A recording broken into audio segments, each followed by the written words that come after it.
A very good morning to all of you.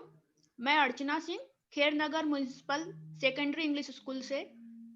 आज के इस ऑनलाइन सेशन में हम पेपर पैटर्न के आखिरी पड़ाव रचना विभाग, जिसे उपयोजित लेखन भी कहते हैं, इसके सेकंड पार्ट पर चर्चा करेंगे।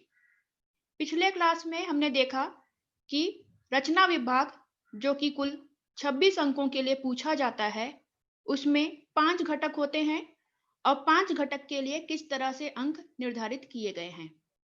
रचना विभाग के पार्ट 1 में हमने जाना था कि पत्र लेखन, गद्य आकलन और कहानी लेखन के बारे में विस्तार पूर्वक हमने जानकारी हासिल की थी।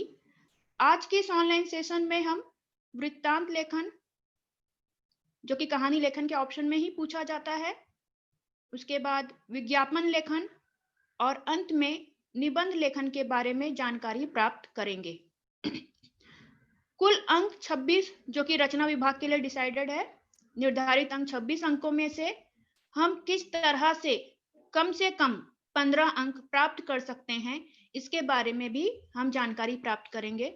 यहाँ पर अगर मैं कम से कम 15 अंकों की बात कर रही हूँ, तो इसका अर्थ यह हुआ कि ऐसे स्टूडेंट जिनकी लेखन शैली प्रभावी नहीं है या जिन्हें भाषा का उतना अधिक ज्ञान नहीं है, वो बच्चे भी 26 अंकों में से कम 15 अंक किस तरह ला सकते हैं। ठीक है। और ऐसे बच्चे जो कि उचित शब्दों का चयन कर सकते हैं, विषय के हिसाब से अपनी समझ के अनुसार अलग अलग शब्दों का उपयोग कर सकते हैं, जिनकी वर्तनी में कोई गलती ना होती हो, जो रोचक लेखन शैली का उपयोग कर सकते हैं, ऐसे बच्चे 26 अंक में से कम 23 अंक या 24 अंक किस तरह प्राप्त कर सकते हैं, उसके बारे में भी हम यहाँ पर चर्चा करेंगे। सबसे पहले हम वृत्तांत लेखन लेंगे, जो कि कहानी लेखन के ऑप्शन में पूछा जाता है। लास्ट क्लास में मैंने आपको कहा था कि वृत्तांत लेखन और कहानी लेखन दोनों ही विकल्प के साथ पूछे जाते हैं।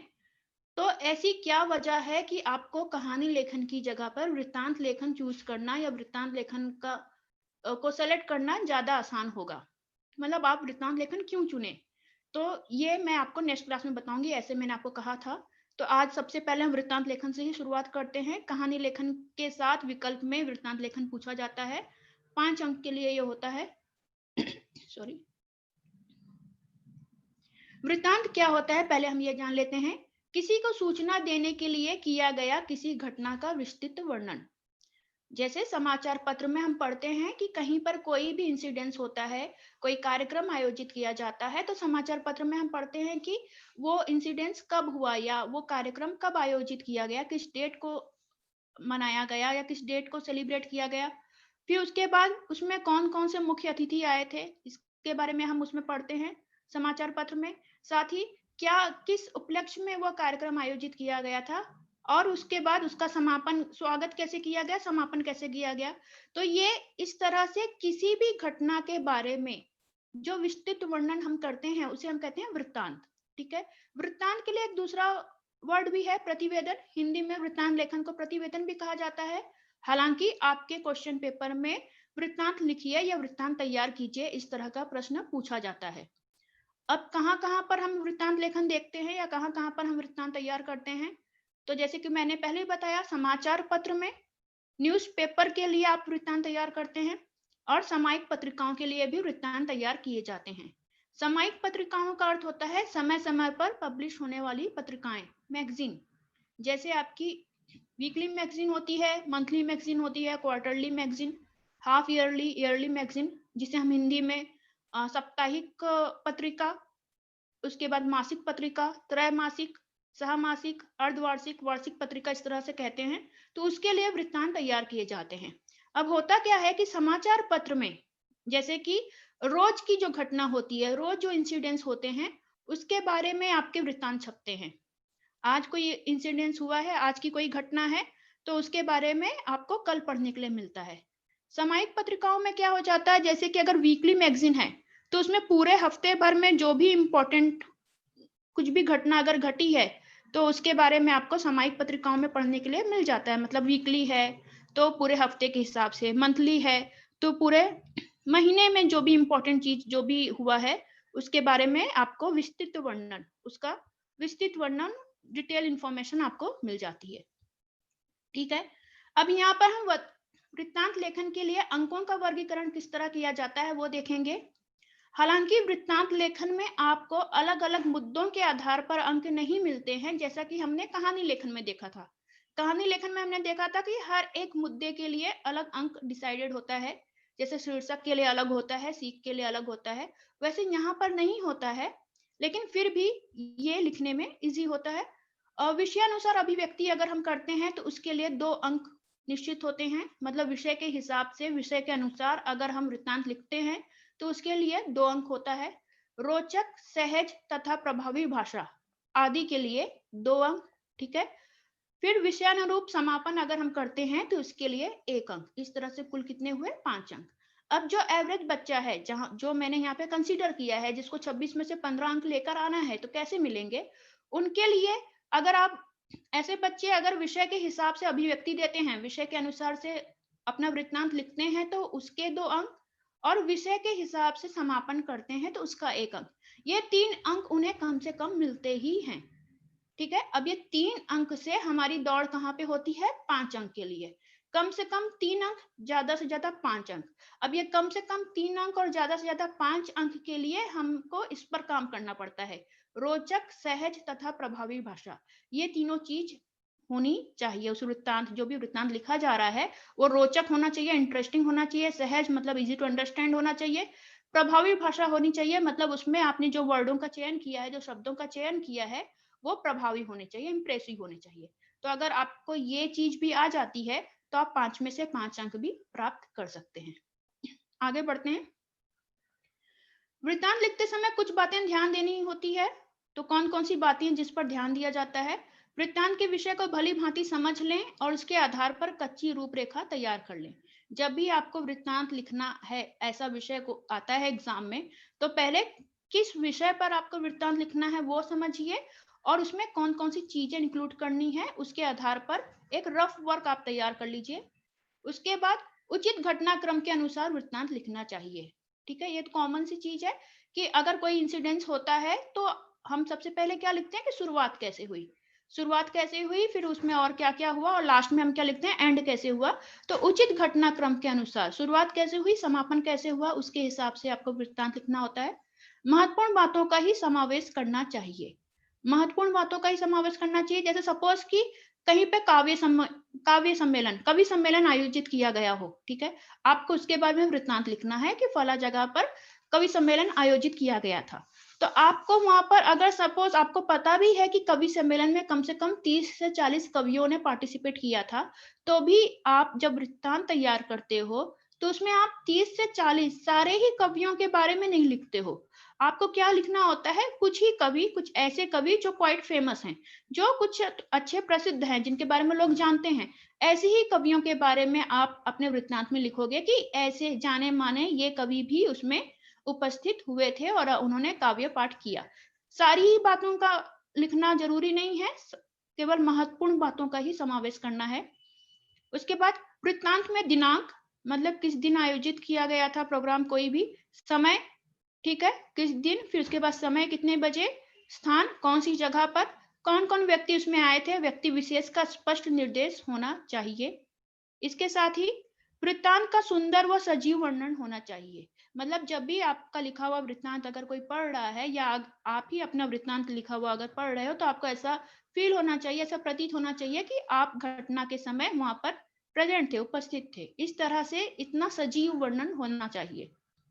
इसके बाद वृत्तांत घटनाक्रम के अनुसार अनुच्छेद में लिखना चाहिए। जैसे कि यहाँ पे ये सारी चीजें आपके वृत्तांत में होनी चाहिए, दिनांक, समय, स्थान, व्यक्ति विशेष, तो ये सब ना एक ही लाइन में नहीं होना चाहिए। ठीक है, दिनांक एक लाइन में आपने लिखी, फिर नेक्स्ट लाइन में आप समय लिख रहे हो, स्थान लिख रहे हो, फिर नेक्स्ट लाइन में आप जो भी उस प्रोग्राम के अंतर्गत जो भी एक्टिविटीज हुई वो उसके बारे में आप लिखोगे। तो अलग अलग अनुच्छेद में, घटनाक्रम के अनुसार अनुच्छेद में लिखना चाहिए।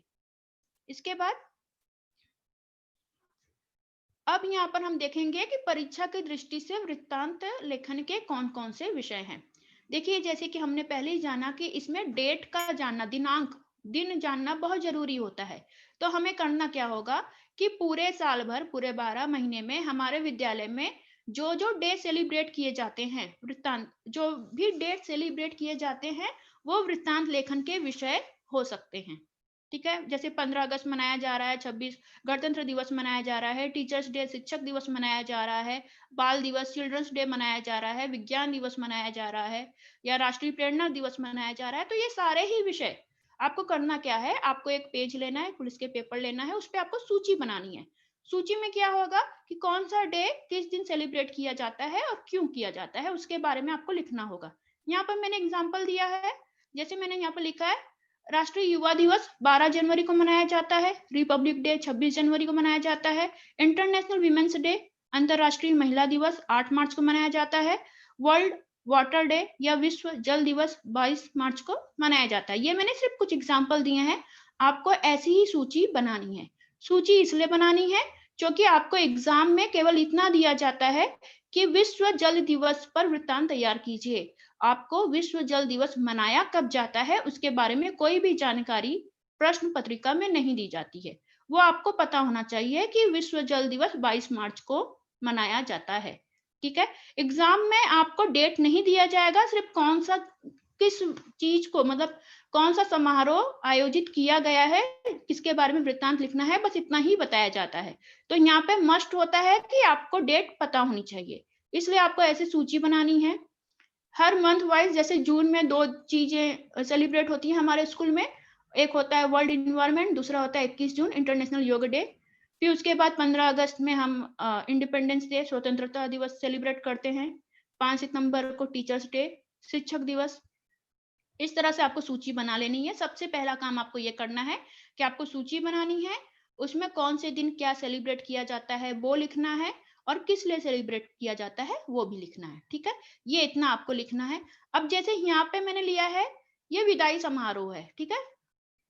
फेयरवेल जिसे बोलते हैं, फेयरवेल पार्टी जब हम आयोजित करते हैं, जो हमारे 10th के बच्चे होते हैं, जब वो स्कूल छोड़ के जा रहे होते हैं, मतलब हॉल टिकट लेके वो 10th का एग्जाम दे रहे होते हैं, उसके बाद वो एक तरह से स्कूल के छात्र नहीं रह जाते हैं, तो उनकी विदाई समारोह का इसमें कोई पर्टिकुलर डे नहीं आता है। ये फरवरी के अंतिम सप्ताह में सेलिब्रेट किया जाता है। इस साल तो कोरोना की वजह से नहीं होगा, बाद में ही होगा, फरवरी में तो नहीं होगा।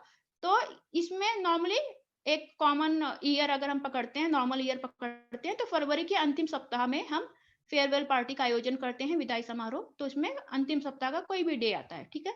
तो ये आपको ऐसे सूची तैयार करनी है। इसके बाद अगर आपका ये सूची तैयार हो गया, आपको डे पता चल गया, तो उसके बाद कुछ महत्वपूर्ण मुद्दे हैं। अगर वो सारे मुद्दे आपके वृत्तांत लेखन में होते हैं, इंक्लूड होते हैं, तो आपको 5 में से 5 अंक आराम से मिलते हैं। ठीक है? यहाँ पर अब जो मैं मुद्दे शेयर करूंगी, वो सारे मुद्दे अगर आपने वृत्तांत लेखन में लिखे हैं, तो आपको 5 में से 5 अंक आराम से मिलता है। ठीक है? तो मुद्दे क्या क्या होते हैं? सबसे पहले होता है शीर्षक। अब शीर्षक कैसे आता है?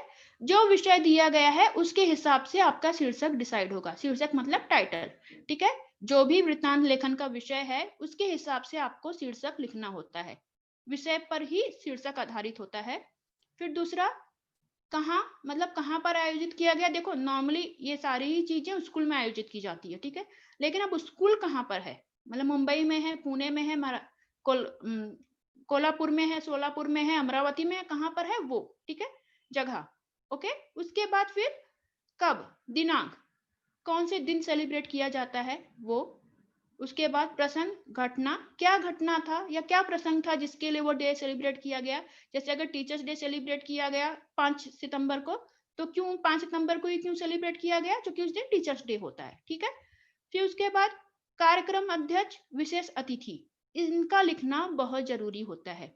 जिसे भी हम प्रोग्राम में विशेष अतिथि के रूप में बुलाते हैं, स्पेशल गेस्ट, चीफ गेस्ट जिसे कहते हैं। ठीक है? जिन्हें भी हम चीफ गेस्ट इनवाइट करते हैं, वही कार्यक्रम के अध्यक्ष होते हैं। इसमें आपको कंफ्यूजन नहीं क्रिएट करना है, ये आपको क्लियर करके रखना है कि जो विशेष अतिथि होता है वही कार्यक्रम की अध्यक्षता करता है या कार्यक्रम का अध्यक्ष होता है।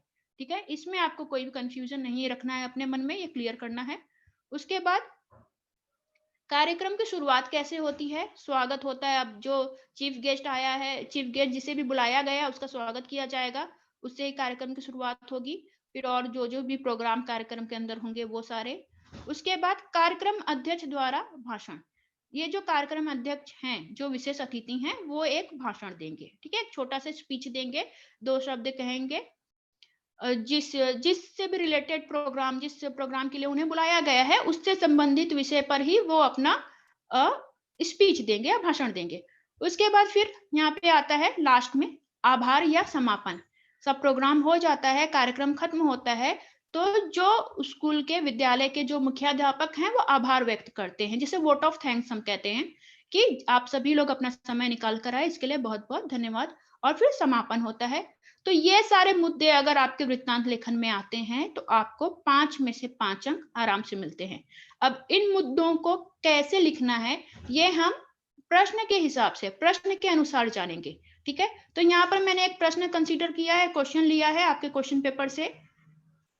आदर्श विद्यालय महात्मा गांधी रोड सोलापुर में मनाए गए गणतंत्र दिवस समारोह का 60 से 80 शब्दों में वृत्तांत तैयार कीजिए। वृत्तांत में स्थल, काल, घटना का उल्लेख करना अनिवार्य है। ऐसा आपको प्रश्न में दिया गया होता है। प्रश्न नंबर 5 आ पहला, ये ऐसा ही आपको कहानी लेखन के लिए भी पूछा जाता है, आ का पहला, क्योंकि दोनों ही एक दूसरे के विकल्प में होते हैं, ठीक है।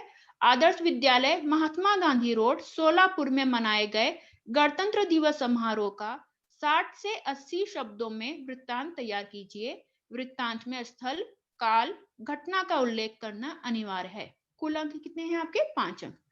अब यहाँ पर हम शुरुआत करते हैं। ये चीज अगर आपको समझ में आ जाती है और ये बहुत इजी भी है, आप अभी देखोगे तो आपको 5 में से 5 अंक, कम से कम 4 अंक आराम से मिलते हैं। आगे बढ़ते हैं।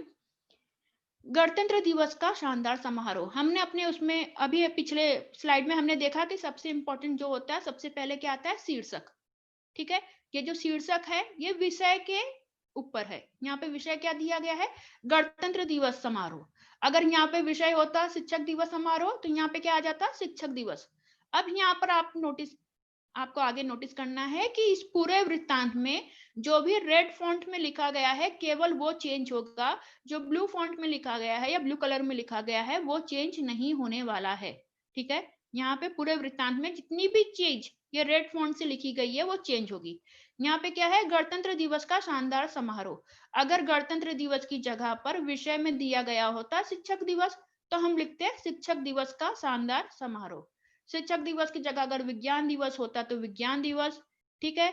अगर इसके बाद जल दिवस होता, विश्व जल दिवस, विश्व पर्यावरण दिवस, जो भी दिवस दिया जाता उसका शानदार समारोह।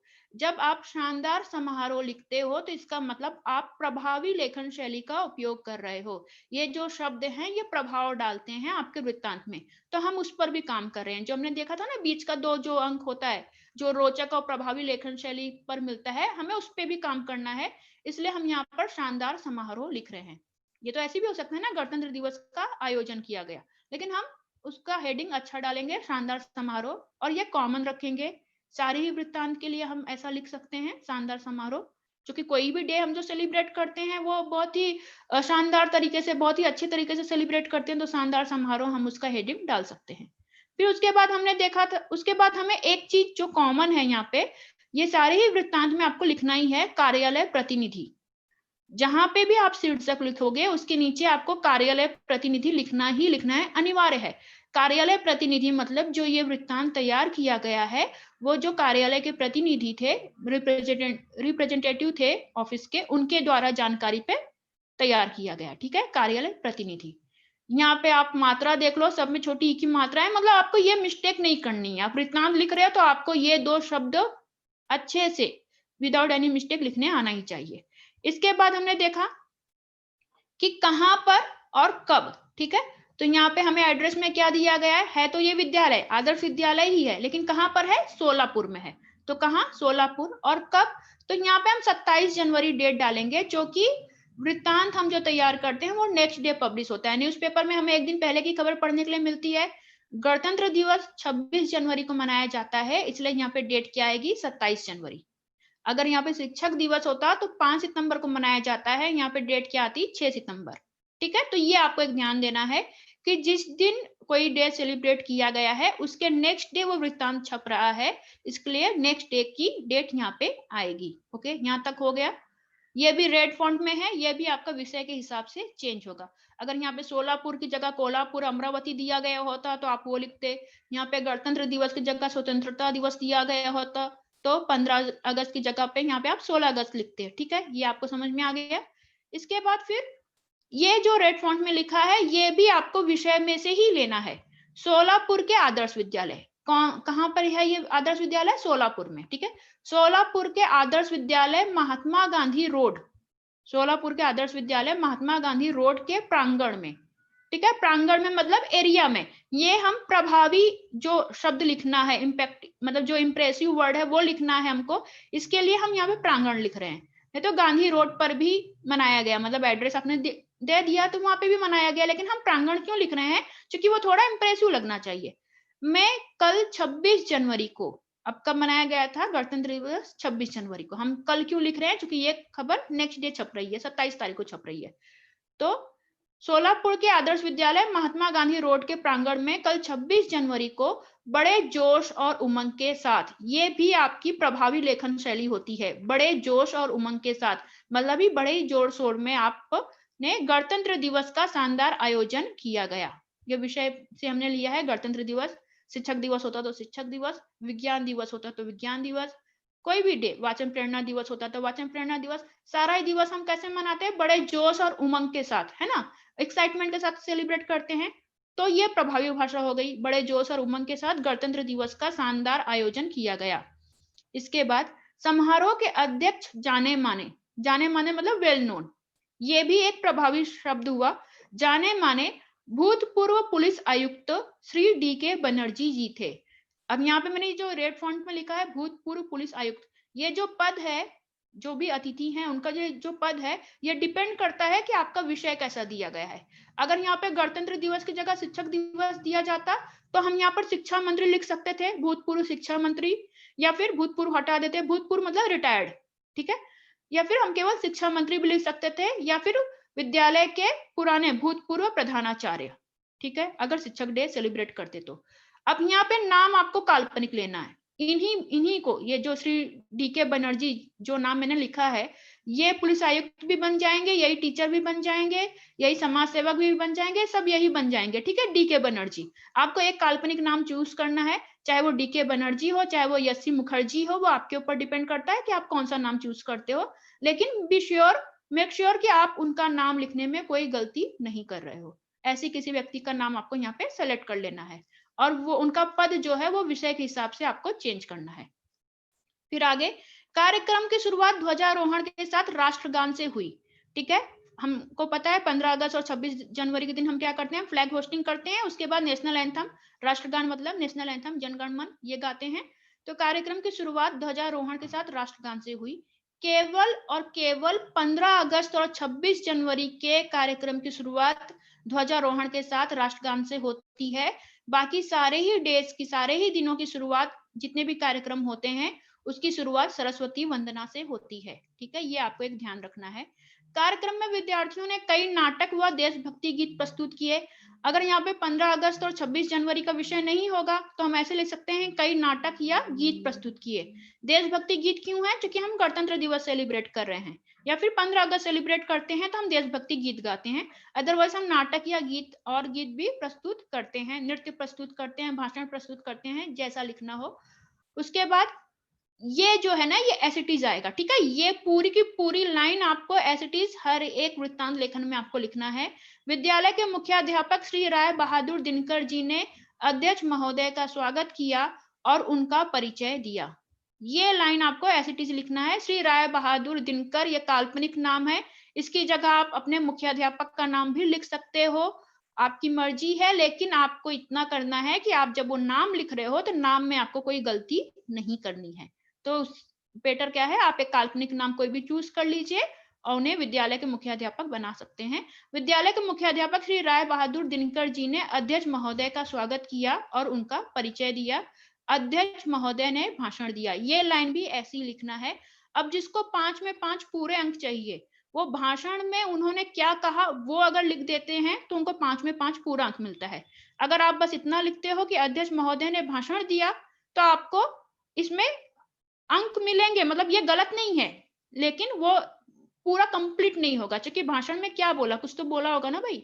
तो वो क्या बोला है अगर आप नहीं लिखते हो तो भी अंक नहीं कटेंगे, लेकिन अगर आप भाषण में क्या बोला गया वो लिखते हो तो पूरे अंक मिलते हैं। फिर उसके बाद माननीय मुख्याध्यापक जी ने समारोह में उपस्थित सभी महानुभावों का आभार व्यक्त किया, मतलब जितने भी लोग अपना समय निकाल कर आए थे, उन्हें वोट ऑफ थैंक्स, उन्हें थैंक यू बोला। किसने बोला? माननीय मुख्याध्यापक जी ने। ये लाइन भी एज इट इज आपको लिखनी है, ठीक है। इसके बाद अंत में राष्ट्रगीत के साथ समारोह की समाप्ति हुई। 15 अगस्त और 26 जनवरी के दिन लास्ट में नेशनल सॉन्ग के साथ में समाप्ति होती है, मतलब जब हम वंदे मातरम गीत गाते हैं उसके साथ समारोह की समाप्ति होती है। बाकी दिन राष्ट्रगान के साथ समाप्ति होती है, मतलब नेशनल एंथम के साथ समाप्ति होती है। तो आपको ये मिस्टेक नहीं करना है, राष्ट्रगान और राष्ट्रगीत में अगर आप कंफ्यूज होते हो तो अपने समझ के लिए यहाँ पे नेशनल एंथम कर लीजिए, यहाँ पे नेशनल सॉन्ग कर लीजिए, अगर ये दोनों शब्दों में आपको कुछ कंफ्यूजन हो रहा है तो, ठीक है। बाकी सारे प्रोग्राम जो होते हैं वो नेशनल एंथम के साथ समाप्त होते हैं, केवल 15 अगस्त और 26 जनवरी नेशनल सॉन्ग के साथ, राष्ट्रगीत के साथ समारोह की समाप्ति होती है। अब आप ये देखिए कि पूरे वृत्तांत में रेड फॉन्ट में लिखे गए चीजें कितने कम हैं और ब्लू फॉन्ट में लिखी गई चीजें कितनी ज्यादा हैं। तो इसके लिए आपको क्या करना होगा, आप ऐसा कर सकते हो कि जैसे मैंने आपको पत्र लेखन में, औपचारिक पत्र लेखन के लिए कहा था कि सारे ही प्रश्न आपको लिखने हैं, ठीक है, सारे प्रश्न आपको तैयार करने हैं और उसके बाद उसके हिसाब से आपको एक जो, जैसे यहाँ पे ही ये जो ब्लू फॉन्ट में है वो आपको एज इट इज लिखना है, जो रेड फॉन्ट में है वो आपको विषय के हिसाब से चेंज करके लिखना होगा, ठीक है। आप ऐसा भी कर सकते हो कि ब्लू फॉन्ट की जो सारी चीजें हैं वो लिखो, उसका जेरोक्स करवा लो, ऊपर 2-3 लाइन छोड़ दो क्वेश्चन लिखने के लिए। उसके बाद जब आपका जेरोक्स कॉपी आ जाता है जिसमें ब्लू फॉन्ट की आपने सारी चीजें लिखी है और रेड फॉन्ट के लिए आपने जगह छोड़ी हुई है, तो आप प्रश्न लिखो। प्रश्न के बाद यहाँ पर वो प्रश्न के हिसाब से जो भी शीर्षक होगा, जो भी जगह होगी, डेट होगी, वो आपको डालना है। इस तरह से आप प्रैक्टिस कर सकते हो वृत्तांत लिखने की। मेरा सुझाव होगा कि आप ये बार बार लिखें, ठीक है, क्योंकि आप जितनी बार ये ब्लू फॉन्ट में जो चीज दी गई है जितनी बार लिखोगे उतनी अच्छी आपकी प्रैक्टिस होगी, बजाय कि आप उसका जेरोक्स निकालें, ठीक है। जो भी आपको ठीक लगता है, जैसा भी आपको ठीक लगता है, आप इसकी प्रैक्टिस कर सकते हैं। यहाँ पर कौन कौन सी चीजें इंपॉर्टेंट है, विषय अनुसार शीर्षक होना चाहिए, फिर शीर्षक के नीचे कार्यालय प्रतिनिधि आपको लिखना ही है, मस्ट है, अनिवार्य है, लिखना ही लिखना है। उसके बाद दिनांक कार्यक्रम के एक दिन की बात होगी, ठीक है। गणतंत्र दिवस 26 जनवरी को मनाया जाता है, हमने डेट क्या डाला था, 27 जनवरी। समारोह की शुरुआत सरस्वती वंदना से होती है, सारे ही जितने भी प्रोग्राम होते हैं सबकी शुरुआत सरस्वती वंदना से होती है, केवल गणतंत्र दिवस और स्वतंत्रता दिवस को छोड़कर उसकी शुरुआत फ्लैग होस्टिंग के साथ, राष्ट्रगान के साथ, ध्वजारोहण के साथ राष्ट्रगान के द्वारा होती है। फिर उसके बाद कार्यक्रम में विद्यार्थियों ने कई रंगारंग कार्यक्रम प्रस्तुत किए। अगर आपको ये नहीं लिखना है, आप इसमें भी आपको तकलीफ हो रही है कि कहाँ पे देशभक्ति गीत लिखूं, कहाँ पे नाटक लिखूं, भाषण लिखूं कि नृत्य लिखूं कि क्या लिखूं, तो आप कई रंगारंग कार्यक्रम प्रस्तुत किए, अगर ऐसा भी लिखते हो तो आपकी वो लाइन अच्छी पूरे तरीके से सही है। रंगारंग मतलब तरह तरह के विविध प्रोग्राम, विविध कार्यक्रम प्रस्तुत किए, ओके। उसके बाद अध्यक्ष महोदय या महोदया का भाषण। यहाँ पे महोदया कब आएंगी, जब जो आपके प्रोग्राम की जो चीफ गेस्ट हैं वो अगर लेडीज हैं, तो वो अगर महिला हैं तो यहाँ पे महोदया लिखा जाएगा। जैसे फॉर एग्जांपल अगर इंटरनेशनल विमेंस डे मनाया जा रहा है, अंतरराष्ट्रीय महिला दिवस, तो वहां पे हम चीफ गेस्ट किसे बुलाएंगे, किसी महिला को बुलाएंगे, और तब हम क्या लिखेंगे, अध्यक्ष महोदया ने अपना भाषण दिया, ठीक है। उसके बाद अतिथियों का आभार मुख्याध्यापक जी करेंगे, ये लिखना होगा। समारोह का अंत राष्ट्रगान द्वारा, बाकी सारे प्रोग्राम जिसकी शुरुआत सरस्वती वंदना से होती है उसका अंत राष्ट्रगान द्वारा होगा। केवल 15 अगस्त और 26 जनवरी को छोड़कर उसके प्रोग्राम की समाप्ति राष्ट्रगीत द्वारा, नेशनल सॉन्ग द्वारा होती है, ठीक है। ये आपको इतना लिखना है। तो आपको 5 में से 5 अंक अगर आपने भाषण लिखा है तो, अब 5 में 5 अंक, और वो भाषण जो है वो जानने के लिए यहाँ पे एक सूची तैयार कर सकते हो कि कौन से डे पे हम कौन सा भाषण लिखेंगे, कि जो भी अध्यक्ष आए उन्होंने क्या भाषण दिया, ठीक है। तो वो अगर हम ऐसे तैयार कर लेते हैं तो आपको 5 में से 5 पूरे अंक मिलते हैं। अगर आपने सिर्फ इतना लिखा है कि अध्यक्ष महोदय, जो भी अध्यक्ष आए थे, अध्यक्ष महोदय ने भाषण दिया, तो आपको 4 अंक मिलते हैं। तो ये आप इसकी प्रैक्टिस भी कर सकते हैं, इस तरह से भी सूची तैयार कर सकते हैं। ये हुआ वृत्तांत लेखन। 5 में से 5 अंक भी मिल सकता है, 5 में से 4 अंक भी मिल सकता है। ओके, अब नेक्स्ट बढ़ते हैं कि वृत्तांत लेखन क्यों चुनना है। तो सिंपल सी चीज है, इसमें सारी चीजें एक जैसी है, एक ही निश्चित घटनाक्रम ही उसमें लागू होता है, एक ही तरीका है सारा ही वृत्तांत लिखने का। डेट लिखना है, जगह लिखनी है, विशेष अतिथि कौन है वो लिखना है, स्वागत समारोह, फिर उसके बाद समाप्ति कैसे करना है। तो इसलिए कोई कठिनाई नहीं होती है। जरा सा भी समझदारी अगर आपके अंदर होगी, जरा सा भी आप समझदारी का उपयोग करेंगे, अपने दिमाग का उपयोग करेंगे, तो आप पद चेंज कर सकते हैं। कब आयुक्त को लेकर आना है, कब समाज सेवक को लेकर आना है, उसके भाषण में भी आप चेंज कर सकते हो। फिर उसके बाद लास्ट शुरुआत और समापन एक ही तरीके से किया जाता है। ठीक है, गणतंत्र दिवस और स्वतंत्रता दिवस को अगर छोड़ दिया गया तो सारे प्रोग्राम की शुरुआत सरस्वती वंदना से और एंड किससे होता है, नेशनल एंथम से, राष्ट्र गान से। और गणतंत्र दिवस और स्वतंत्रता दिवस की शुरुआत किससे होती है, नेशनल एंथम से होती है, एंड किससे होता है, नेशनल सॉन्ग से। ठीक है, तो ये आपको पता है। अगर आप इतना ऐसे, ये सारी वजह है कि जिसकी वजह से आप वृत्तांत लेखन चुन सकते हो कहानी लेखन की जगह। क्योंकि यहाँ पे ब्लू फॉन्ट में लिखी हुई चीजें बहुत ज्यादा थी, मतलब आपके पास रेडीमेड मटेरियल बहुत ज्यादा है, आपको कुछ ही चीजें जो है वो प्रश्न के हिसाब से चेंज करना होगा। आप इस तरह 5 में से 5 या 4 अंक ला सकते हैं। नेक्स्ट क्वेश्चन है विज्ञापन लेखन। प्रश्न 5A का दूसरा, विज्ञापन लेखन 5 अंक के लिए पूछा जाता है। विज्ञापन लेखन में इसका भी अंक विभाजन जैसे हमने पिछले स्लाइड में देखा वृत्तांत लेखन के लिए वैसे ही होता है। विषयानुसार अभिव्यक्ति के लिए 2 अंक, रोचक सहज तथा प्रभावी भाषा के लिए 2 अंक, विषयानुरूप समापन के लिए 1 अंक। मतलब जैसा टॉपिक दिया गया उसके हिसाब से आपने विज्ञापन का समापन किया है तो उसके लिए 1 अंक। यहाँ पर एग्जाम पॉइंट ऑफ व्यू से 3 प्रकार के विज्ञापन पूछे जाते हैं। एक होता है वस्तु संबंधी, एक होता है व्यक्ति संबंधी और एक होता है स्थान संबंधी। वस्तु संबंधी मतलब कोई भी चीज आपको दी गई है उसका आपको विज्ञापन तैयार करना है। केश तेल दिया है, साबुन दिया है, छतरी दिया है, जूता दिया है, मेज दिया है, कुछ भी कोई भी चीज दिया गया है उसके बारे में विज्ञापन तैयार करना है। व्यक्ति संबंधी में किसी भी चीज, किसी भी की मतलब किसी भी पोस्ट के लिए वैकेंसी हो, जैसे चौकीदार के लिए हो, सेल्समैन के लिए हो, रसोईया के लिए हो, शिक्षक के लिए हो, मैनेजर के लिए हो, यह व्यक्ति विशेष हो गया। ठीक है, यहाँ पे हम वैकेंसी के बारे में विज्ञापन देते हैं।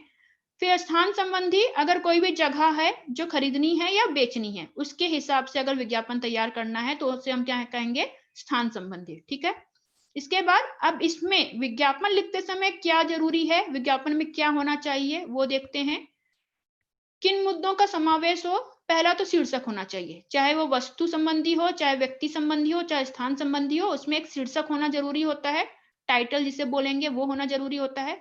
उसके बाद अगर वो वस्तु संबंधी है तो उसकी उपयोगिता लिखनी है। ठीक है, अगर जैसे एग्जांपल में हमने डाला है छाता, छाते का आपको विज्ञापन तैयार करना है तो आपको छाते की उपयोगिता लिखनी होगी। उपयोगिता क्या होगी, छाता बहुत टिकाऊ है और अलग अलग कलर में, अलग अलग रंग में भी उपलब्ध है, ये उसकी उपयोगिता हो गई। अगर व्यक्ति संबंधी है, अगर कोई व्यक्ति से रिलेटेड है, जैसे आपको रसोईया चाहिए तो उसकी उपलब्धि क्या होनी चाहिए, इतने से इतने एज का होना चाहिए और उसे सारे खाने, सारे प्रकार के साउथ इंडियन डिश आना चाहिए, नॉर्थ इंडियन डिश आना चाहिए, सारे ही प्रकार के चाइनीज खाना आना चाहिए, जो भी आप, जो भी जिस तरह के वैकेंसी डाल रहे हो वो उपलब्धि में आना चाहिए। ठीक है, यहाँ पे और दूसरा भी क्या हो सकता है, उपलब्धि में क्या हो सकता है, जैसे शिक्षक हो तो उसके लिए MA BEd हो, सेल्समैन है तो उसके लिए 12th पास होना चाहिए और उसे इंग्लिश का थोड़ा बहुत नॉलेज होना चाहिए। तो इस तरह से आप यहाँ पर वो पॉइंट्स लिख सकते हो। फिर खासियत में अगर आप कोई जगह खरीद रहे हो या बेच रहे हो, अगर सपोज खरीद रहे हो तो आप खासियत क्या लिखोगे कि मुझे ऐसी जगह की जरूरत है जो स्टेशन से, रेलवे स्टेशन से पास हो, आसपास अस्पताल हो, विद्यालय हो, स्कूल हो। ठीक है, घर खरीद रहे हो तो उस घर में नीचे, बिल्डिंग के नीचे गार्डन हो, बगीचा हो, बाग बगीचा हो, बच्चों के खेलने का स्थान हो।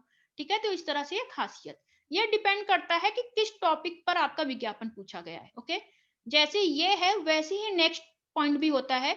अगर आप वस्तु संबंधित विज्ञापन लिख रहे हो तो उसके लिए आपको रोचक ऑफर देना होगा। जैसे आप डिस्काउंट दे सकते हो, 2 छाता के साथ 1 छाता फ्री है, या फिर आप 60% डिस्काउंट है, या पहले आओ पहले पाओ, इस टाइप का आप रोचक ऑफर दे सकते हो। अगर व्यक्ति विशेष है तो आप वेतन डिसाइड कर सकते हो, सेल्समैन की जरूरत है, उसको वेतन कितना दिया जाएगा या कितना दिए जाने का प्लान कर रहे हैं तो 10,000 रुपया महीने। ठीक है, शिक्षक है तो 20 से 25,000 रुपया महीना। तो ये वेतन हो गया। फिर उसके बाद खासियत, जहाँ पे जमीन की हमने खासियत बताई थी, वैसे ही हमें जमीन की कीमत बतानी होगी कि इतने हजार रुपए पर स्क्वायर मीटर के लिए इतने रुपए की कीमत है, या 15 लाख का घर है या 20 लाख का घर है, तो आपको यहाँ पे कीमत लिखनी होगी। उसके बाद यहाँ पर आपको संपर्क स्थान का पता लिखना होगा। अब यहाँ पे थोड़ा आपको सेंस यूज करना है कि अगर आप कोई वस्तु के बारे में लिख रहे हो तो स्थान कैसा होना चाहिए, किसी दुकान का पता होना चाहिए।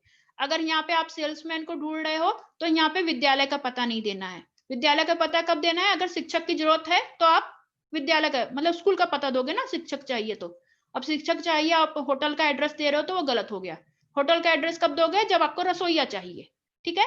और फिर जमीन, जहां पे आपको घर चाहिए या जो भी जमीन लैंड आपको चाहिए, दुकान चाहिए, तो उसके लिए वह स्थान का पता हो गया। उसके बाद दूरध्वनि नंबर, मतलब एक आपका लैंडलाइन नंबर हो जाएगा और एक आपका मोबाइल नंबर, दोनों भी आपको काल्पनिक लिखने हैं। अपना नंबर, अपना मोबाइल नंबर नहीं लिखना है। स्टार्टिंग के 2 डिजिट लिखो, लास्ट के 2 डिजिट लिखो, बीच में क्रॉस कर दो, या फिर कुछ भी 2222 1111 ऐसे कुछ भी नंबर, काल्पनिक नंबर लिखना है। इसके बाद ईमेल आईडी देना है, वेबसाइट देना है, ठीक है। सारी चीजों में आपको ईमेल आईडी प्रोवाइड कर सकते हो या वेबसाइट। हमारे वेबसाइट पे संपर्क कीजिए, वेबसाइट एड्रेस कुछ भी, ये भी काल्पनिक होना चाहिए। ईमेल आईडी भी काल्पनिक होना चाहिए। तो इन सारे मुद्दों का अगर आप समावेश करते हो तो आपको विज्ञापन में जो कि 5 अंक है उसमें से कम 3 अंक मिलते हैं। अच्छे से लिखोगे तो 4 साढ़े 4 अंक भी मिल जाते हैं, ठीक है। अब इसमें क्या करें क्या ना करें ये देखते हैं। पहली चीज तो विज्ञापन केवल पेन से ही लिखनी है, मतलब जो आप पेन से आंसर लिख रहे हो वही पेन का इस्तेमाल करना है। अलग से पेंसिल या स्केच पेन का उपयोग नहीं करना है। विज्ञापन तैयार करते समय आपको चित्र या डिजाइन नहीं बनाना है। चित्र या डिजाइन नहीं बनाना है, इसका अर्थ क्या हुआ कि अगर छाते का, अगर सपोज आप विज्ञापन तैयार कर रहे हो तो आपको छाता नहीं बनाते बैठना है कि एग्जाम में आप बैठ के छाता ही बना रहे हो और फिर आपने उसकी उपयोगिता बताई है कि कलरफुल छाता है तो आप अलग अलग रंग से छाता बना रहे हो, उसके अंक नहीं होते हैं। उसमें आपको कोई भी अंक नहीं मिलता है, आपने क्या लिखा है उसके ऊपर अंक होता है।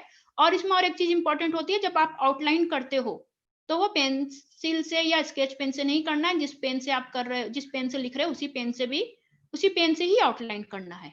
तो ये हो गया विज्ञापन संबंधी। आप ये सारे मुद्दे उसमें डालते हो, कम से कम 3 और अधिक से अधिक 4 से 4.5 अंक आपको मिलते ही मिलते हैं। इसके बाद तीसरा और लास्ट प्रश्न 5वें का ई, ये लास्ट टॉपिक है।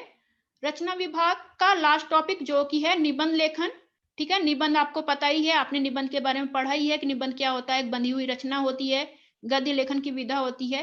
इसमें हम अंकों का वर्गीकरण देखते हैं। आकर्षक प्रारंभ हो, प्रस्तावना हो, 1 अंक मिल जाता है। विषय के अनुसार विस्तार किया हो, 2 अंक मिल जाते हैं।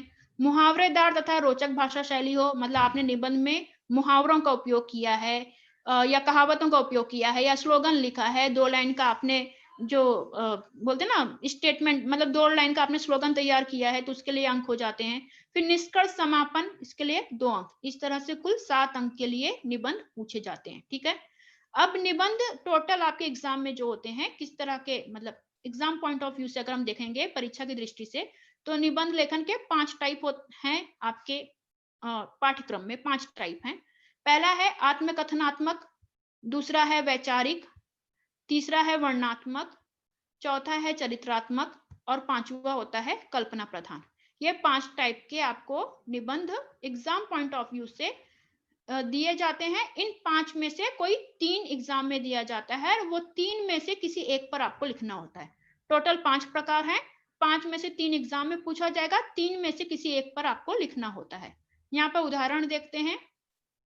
आत्मकथनात्मक निबंध, जैसे एक वृक्ष की आत्मकथा, किसी भी वस्तु, प्राणी, व्यक्ति की आपको आत्मकथा दे दी जाएगी, उसके बारे में आपको लिखना होगा।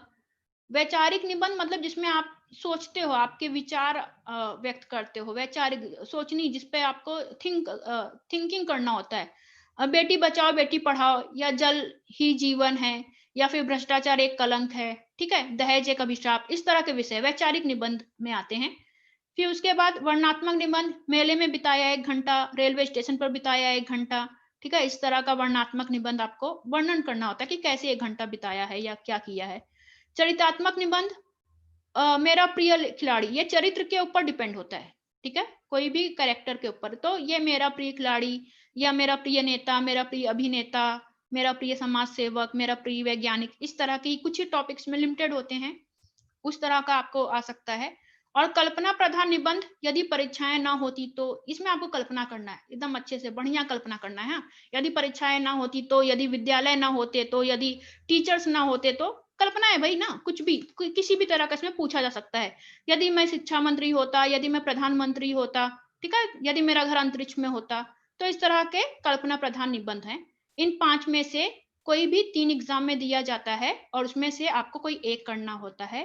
अभी तक का जो ट्रेंड आपका एग्जाम का चल रहा है, उसमें या तो आपको वो 3 में से ये आत्मकथात्मक टाइप का निबंध पूछा जाता है या फिर कल्पना प्रधान निबंध पूछा जाता है। मतलब आत्मकथात्मक निबंध और कल्पना प्रधान निबंध, इन दोनों में से कोई एक निबंध आपके एग्जाम में पूछा ही जाता है। तो हमने बाकी तो ठीक है, बाकी तो हमको करना ही है। अब जैसे ये वैचारिक निबंध है, तो बेटी बचाओ बेटी पढ़ाओ, तो इसके लिए आपको कुछ टर्म्स तो पता ही होना चाहिए कि बेटी बचाओ बेटी पढ़ाओ की जरूरत क्यों पड़ी, ये वाला स्लोगन की जरूरत ही क्यों पड़ी, ये इस तरह का हमने स्कीम स्टार्ट ही क्यों किया है। ठीक है। वर्णनात्मक निबंध है तो उसमें आपको बताना होगा कि 1 घंटा आपने कैसे सेलिब्रेट किया है। चरित्रात्मक निबंध है, मेरा प्रिय खिलाड़ी, ये ना पूरा फैक्चुअल होता है। ठीक है। चरित्रात्मक निबंध जो है, इसमें जो भी इंफॉर्मेशन दे रहे हो आप, जो भी जानकारी दे रहे हो, वो फैक्चुअल डाटा जो है वो सही होना चाहिए, करेक्ट होना चाहिए।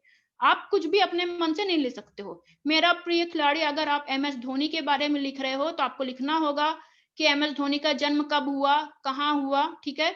उनका जन्म झारखंड में हुआ तो झारखंड में करवाना है, कोलकाता में नहीं करवा सकते हो। तो वो आपको फैक्चुअल डाटा आपको देना होता है। ठीक है। पहला मैच किसके खिलाफ खेला, पहला शतक कब बनाया, अर्धशतक कब बनाया, कौन से क्रिकेट ग्राउंड में सबसे ज्यादा अंक बनाए हैं, किसके खिलाफ सबसे ज्यादा रन बनाए हैं। ठीक है। तो ये सारी चीजें फैक्चुअल डाटा होती है, सही होना चाहिए। तो इसके लिए चरित्रात्मक निबंध अगर आपको लिखना है तो आप पहले से या तो कुछ 5-6 टॉपिक हैं वो तैयार कर लीजिए तो ही लिखिए। अदरवाइज ये पहला और जो लास्ट टॉपिक है, इसके ऊपर आप आराम से निबंध लिख सकते हो किसी भी केस में। इन दोनों में से कोई एक एग्जाम में आता ही है। तो मैंने इन्हीं दोनों के बारे में थोड़ा बताने का प्रयास किया है। ये तो आत्मकथा निबंध मैंने आपने पढ़ा ही है, कैसे लिखना चाहिए क्या। सिर्फ मैं यहाँ पे आपको एग्जांपल देती हूँ कि किस तरह से आप लिख सकते हैं। ठीक है। जैसे मैंने यहाँ पे एक एग्जांपल लिया है, शुरुआत से लेकर अंत तक आप कैसे लिख सकते हो। सपोज आपका एग्जांपल हुआ एक फूल की आत्मकथा। ठीक है। तो आप ऐसे डायरेक्ट भी लिख सकते हो कि मैं एक फूल बोल रहा हूँ या फिर मैं एक फूल हूँ, इस तरह से भी आप शुरुआत कर सकते हो। जो मुद्दे आपके इंक्लूड होने चाहिए, वो कोई भी चीज हो। यहाँ पे फूल है तो उसका जन्म, अगर फूल है तो फूल का जन्म कहाँ पे हुआ, बाग बगीचे में हुआ। आप गमले में भी करा सकते हो, कोई इशू नहीं है। तो जो चीज है उसके हिसाब से उसका जन्म आपको लिखना होगा। अगर यहाँ पे पेन होता, मैं एक कलम हूँ, तो कलम का जन्म कहाँ पे होगा, कारखाने में होगा। अगर यहाँ पे पुस्तक होता, मैं एक पुस्तक हूँ, तो पुस्तक का जन्म कहाँ पे होगा, पुस्तक का जन्म छापा खाने में होगा। ठीक है।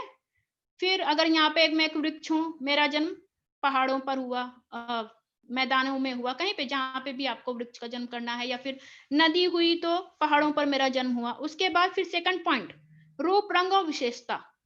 यह पहला पॉइंट आप लिख दोगे, कोई भी टॉपिक दिया जाए उसका आपको जन्म बताना है। अब यहाँ पर ना आपको मेरा मेरा करके ही लिखना है। ठीक है। क्योंकि आपको एज्यूम करना है कि वो फूल या जिस चीज की आप आत्मकथा लिख रहे हो वो आप खुद हो। तो आपको ऐसे लिखना है कि मेरा जन्म पहाड़ों में हुआ या मेरा जन्म बगीचे में हुआ। फिर रूप रंग और विशेषता में, जब मैंने जन्म लिया तो मैंने देखा कि मेरा रंग हल्का गुलाबी कलर था। मेरी विशेषता ये थी कि मेरे अंदर से बहुत अच्छी खुशबू आ रही थी, तो मुझे अपने ऊपर बड़ा अभिमान हुआ कि मैं तो बहुत अच्छे से महकता हूँ। तो ठीक है। तो इस तरह से आपको रूप रंग और विशेषता बतानी है। अगर यहाँ पे फूल की जगह कलम होता तो रूप रंग में क्या आ जाता कि मेरा जो कलर है या मेरा जो रंग है वो सफेद रंग है। ठीक है। मेरी विशेषता क्या है, मैं स्टील का बना हुआ हूँ। ओके। तो इस तरह से ये आपके चेंजेस होंगे टॉपिक के हिसाब से। आपके पॉइंट्स के अंदर लिखी जाने वाली चीजें चेंज होगी, लेकिन आप इस तरह से पैराग्राफ बनाकर लिख सकते हैं। फिर तीसरा, बचपन आप लिख सकते हो। अगर वो फूल है तो मेरा बचपन बहुत अच्छा बीता। अगर फूल के बारे में मैंने एग्जांपल लिया है तो मैं एक फूल हूँ तो मेरा बचपन बहुत अच्छा गया। मैं अपने बाकी भाइयों के साथ हवा के झोंकों से हिलते रहता था। पहले जब मेरे पास तितली आती थी तो मैं डर जाता था, लेकिन फिर मुझे समझ में आया कि तितलियों को मुझ पर बैठना पसंद है। भौरे भी मेरा रस पीने के लिए मेरे पास आ जाती थे। ठीक है। छोटे बच्चे जब मुझे तोड़ते थे तो मुझे नहीं तोड़ने की कोशिश करते थे, तो मेरे अंदर के जो कांटे थे वो मेरा बचाव करते थे। ठीक है, ये सारा हो गया बचपन में। उसके बाद जीवन या यथास्थिति, आपको उस फूल का जीवन बताना है। ठीक है, तो आप ऐसे बताओगे कि मेरा जीवन बहुत अच्छा बीता, मैं अब एक दुकान में हूँ और इंतजार कर रहा हूँ कि कोई मुझे आकर खरीदे। ठीक है, पेन है तो मैं अब किसी के घर की शोभा बढ़ा रहा हूँ, किसी के घर के ड्रॉवर में हूँ। ठीक है, उसके बाद ये लास्ट आता है अंतिम समय या इच्छा। अब अंतिम समय क्या होगा कि यहाँ पे फूल की ना जो भी चीज है, जो भी चीज के ऊपर आप आत्मकथा लिख रहे हो, उसका आखिरी समय आ गया है, मतलब वो मरने वाला है। ठीक है, और उसकी इच्छा क्या है कि आखिरी समय पे वो क्या इच्छा कर रहा है। ये चीज आपको ध्यान रखनी है कि जो भी चीज की आप आत्मकथा लिख रहे हो, उसको आपको मारना नहीं है। मतलब मैं मर गया हूं ऐसे नहीं लिखना है। अब वो मर गया है तो आत्मकथा नहीं बोल पाएगा ना। तो आपको क्या करना है कि अब मेरा आखिरी समय आ गया है, अब मैं अंतिम सांसें गिन रहा हूँ, अब मेरी इच्छा है कि मैं अगले साल भी फूल ही बनूं। ठीक है, तो इस तरह से आप, ये सारे मुद्दे दिए गए हैं, इसके अंदर का जो कंटेंट है वो चेंज हो सकता है यहाँ पर पूछे जाने वाले टॉपिक के ऊपर। ओके, तो आपको ये सारे मुद्दे दिए जाए, मुद्दों के हिसाब से आप किसी भी विषय पे आत्मकथा लेखन कर सकते हैं, आत्मकथा लिख सकते हैं। जैसे मैंने बताया कि अगर आप स्लोगन वगैरह लिखते हो तो प्रभावी माना जाता है। जैसे यहाँ पे मैंने स्लोगन लिया है, 2 पल का जीवन मेरा, मैं सदा इतराता हूँ, हवाओं संग सदा अपनी खुशबू बिखराता हूँ। तो इस तरह से भी आप अगर कर लेते हो तो आपको किसी भी तरह का आप आत्मकथा लेखन आप कर सकते हो। ठीक है, इसके बाद कल्पना प्रधान निबंध लिखते समय कुछ आवश्यक महत्वपूर्ण बातें। कल्पना प्रधान मतलब आप सोच रहे हो। ठीक है, कोई भी जो भी विषय है उसके बारे में आपको कल्पना करनी है। कल्पना करते समय कौन सी चीजें इंपॉर्टेंट हैं? सबसे पहले वर्तमान स्थिति का वर्णन होना चाहिए। एट प्रेजेंट सिचुएशन क्या है। अगर सपोज अपने एग्जांपल में जैसे मैंने दिया था, यदि परीक्षाएं ना होती, तो आपको डायरेक्ट ऐसे नहीं लिखना है कि यदि परीक्षाएं नहीं होती तो मैं बड़ा खुश होता। मतलब खुश तो होते ही, लेकिन डायरेक्ट आपको ऐसे नहीं लिखना है। तो आपको पहले लिखना होगा कि यदि परीक्षाएं, मतलब परीक्षाएं ना होती, ये टॉपिक दिया गया है, तो आप पहले ऐसे लिखो कि आजकल परीक्षाओं का दौर चल रहा है, हर कोई अपनी अपनी परीक्षाओं में परेशान है, मैं अभी परीक्षा देकर आया हूँ। छोटे से छोटा बच्चा से लेके कॉलेज जाने वाले तक सारे ही स्टूडेंट या सारे ही विद्यार्थी परीक्षाओं के बोझ के मारे होते हैं। फिर उसके बाद आप कल्पना करो। कल्पना करने की खुशी फिर होनी चाहिए। कभी कभी मेरे मन में ख्याल आता है कि अगर परीक्षाएं ना होती तो कितना अच्छा होता। ठीक है, तो यहाँ पे आपकी खुशी आएगी। फिर उसके बाद कल्पना अनुसार होने वाले लाभ या सकारात्मक पहलू। अगर परीक्षाएं नहीं होती तो क्या क्या फायदे होते, तो वो आपको लिखना होगा। अगर परीक्षाएं नहीं होती तो टेंशन नहीं होता, कोई बीमार नहीं पड़ता, सब बड़े खुश रहते, किसी की मम्मी उसको मारती नहीं, है ना। आपके आपके ऊपर है, आप कैसी कल्पना करना चाहते हो। तो उसके लाभ, ठीक है, सकारात्मक पहलू। फिर उसके बाद उसके नकारात्मक पहलू भी आपको लिखने होंगे कि लेकिन अगर परीक्षा होती ही नहीं तो कौन योग्य मीन्स है। हेलो, यस मीन्स अगर पृथ्वी की लिखे तो पृथ्वी का जन्म कहाँ हुआ होगा? पृथ्वी का जन्म ब्रह्मांड में। ब्रह्मांड में। और मिस विज्ञापन में हम अलग अलग कलर के उपयोग बेटा मैं करते हैं। एक मिनट बेटा, मैं ये पूरा कंप्लीट कर दूं, फिर उसके बाद आपका क्वेश्चन लेती हूँ। ठीक है, ओके मुझे, मिस, हाँ। Okay miss. फिर यहाँ पे अगर आप कल्पना कर रहे हो, जो भी यदि परीक्षाएं नहीं होती तो उससे होने वाले जो निगेटिव पॉइंट्स हैं वो भी आपको लिखने होंगे कि अगर परीक्षाएं नहीं होती तो पता ही नहीं पड़ता ना कि कौन सा बच्चा पास है, कौन सा बच्चा फेल है। फिर कोई अगर एक नौकरी का, कोई जॉब का अगर ऑप्शन आता तो सारे बच्चे उसमें, सारे लोग उसमें जाते, जॉब के लिए अप्लाई करते, क्योंकि सबको ही सेम अंक होता, एग्जाम ही नहीं होता तो सभी सेम होते। तो फिर ये सारी समस्याएं हो जाती। फिर उसके बाद आप नेक्स्ट क्या लिखोगे? वास्तविक और कल्पनात्मक स्थिति की तुलना करोगे। ठीक है, एट प्रेजेंट क्या सिचुएशन है और जो हमने कल्पना की थी उसमें क्या सिचुएशन है। और लास्ट में अगर आप वास्तविक स्थिति में खुश हो कि हाँ परीक्षाएं हो रही हैं, भले थोड़ा आपको तकलीफ होती है लेकिन ठीक है, परीक्षाएं होनी चाहिए। तो इस तरह से आप ये सारे पॉइंट डाल के किसी भी विषय पर, ठीक है, अगर यहाँ पे शिक्षा मंत्री होता तो भी आपको, यदि मैं शिक्षा मंत्री होता, ये विषय दिया होता तो भी आप इस तरह से लिख सकते थे और वास्तविक स्थिति में होने वाले सुधार की उम्मीद भी कर सकते थे। मतलब अगर मैं शिक्षा मंत्री होता तो मैं अपने देश में ये सारे सुधार करता। इस तरह से आप अपना निबंध लिखोगे तो इसमें आपको 7 अंक में से कम 3 अंक मिलते ही हैं। तो यहाँ पर हमने रचना विभाग के बारे में देखा। अगर हम पूरे ही सारे ही 5 पॉइंट देखते हैं तो पत्र लेखन में कम से कम 3 अंक, ज्यादा से ज्यादा 4 अंक एवरेज बच्चों के लिए मैं यहाँ पे कंसिडर कर रही हूँ। अगर औपचारिक पत्र बच्चे चूज करते हैं तो कम से कम 3 अंक, ज्यादा से ज्यादा 4 अंक उनको मिल सकता है। गद्य आकलन में 2 से 3, वृत्तांत लेखन में 3 से 4, विज्ञापन लेखन में 2 से 3, निबंध लेखन में 2 से 3। मैंने यहाँ पे कमी कंसीडर किया है क्योंकि निबंध लेखन में आप आत्मकथा टाइप का निबंध अगर आप लिख रहे हो या फिर कल्पना प्रधान अगर लिख रहे हो तो यहाँ पे 4 से 5 अंक भी आपको मिल सकते हैं, क्योंकि आपको मुद्दे पता है और उसके अंदर का केवल कंटेंट चेंज करना है। ठीक है, वैचारिक निबंध अगर आप लिखते हो तो कम से कम 2 या 3 अंक आपको मिलेगा। जैसे बेटी बचाओ बेटी पढ़ाओ ये वाला टॉपिक है, तो इसके ऊपर आपको एक कोई स्लोगन तैयार करके, जल ही जीवन है उसके ऊपर कोई एक स्लोगन लिख देते हो तो उसमें आपको आधा हाफ एक मार्क मिल जाता है। तो इस तरह से कुल अंक हम देखेंगे 12 से 17, और अगर हम एवरेज निकालते हैं तो ये कितने अंक का हो गया, 15 अंक। तो आपको 26 अंक में से कम 15 अंक आराम से मिलते हैं। इस तरह से हमने सारा ही गद्य विभाग, पद विभाग, रचना लेखन, व्याकरण लेखन सबका ही हमने प्रश्न पत्र का प्रारूप देखा कि किस तरह के प्रश्न पूछे जा सकते हैं, किस तरह के उत्तर अपेक्षित होते हैं। अगर हम गद्य, पद्य और पूरक पठन को ग्रुप ए लेते हैं, भाषा अध्ययन व्याकरण को ग्रुप बी लेते हैं, रचना विभाग को ग्रुप सी लेते हैं, तो कम से कम हमें 39 to 46 इसके बीच में अंक मिल सकते हैं। ये आपके 80 मार्क के अंदर के अंक हैं। ठीक है, 39 से लेकर 46 अंक। इसमें आपके इंटरनल मार्क्स भी ऐड होते हैं। तो अगर इंटरनल मार्क्स ऐड होते हैं तो आपके 50 से लेकर 65 तक, 50 to 65 तक का आपको अंक एवरेज बच्चे को, ठीक है, वो बच्चों को मैंने कंसीडर किया है जिनकी लेखन शैली प्रभावी नहीं है। वैसे बच्चे भी अगर इस तरह से रचना विभाग करते हैं या गद्य पद्य भाषा अध्ययन में जो चीजें बताई गई है उसका ध्यान रखते हैं तो कम से कम 40 से 45 अंक उनको आराम से मिल सकता है।